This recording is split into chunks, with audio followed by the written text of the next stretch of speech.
Ito yung industrial socket. Ayan o. Oh, diba? So, what's up guys? Mayang adlaw, no? Kinuha akong parcel guys. Galing Temo, no?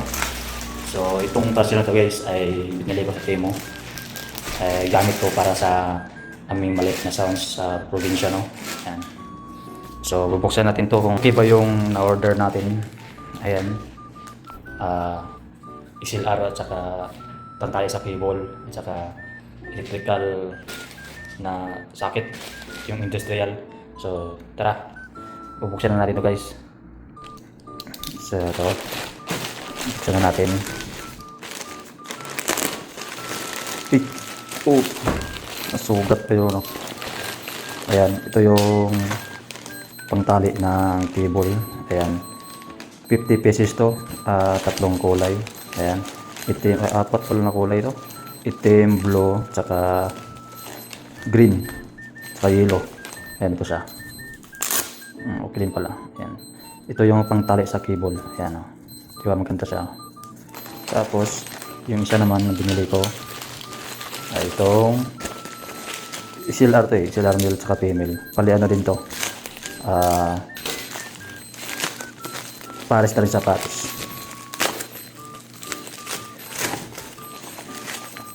Okay sana kung maganda to, magandang klase. Ayan, di ba? Ayan o. Oop! Pares siya. Ayan. Ito yung male to male. Ayan, male. Male, saka 10 male, tapos 10 female. Ayan. Siguro magandang klase din siguro to. Ayan. Diba? Tapos, ito naman yung tinatawag na industrial socket. So, isa.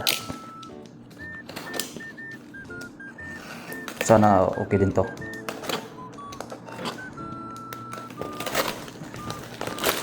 Ayan. Oh, diba? Kilo. Oo. Ayan o. Ito yung industrial socket. Ayan o. Oo, diba? Bukas tayo ng isa. Ayan. Oop, ayan o. Industrial socket. Ayan. Ayan o. So, ito yung specs niya. Ayan o. 16 amperes siya, tapos 220 to 250 volts. Ayan, diba? Ito yung female. Ito yung female. So, bukas tayo na ng male. So, ito naman yun yung male. Ayan. Diba? Ganda siya. Ayan. Male saka female. Pares na 10 piraso. Ayan. Ganito kasi siya.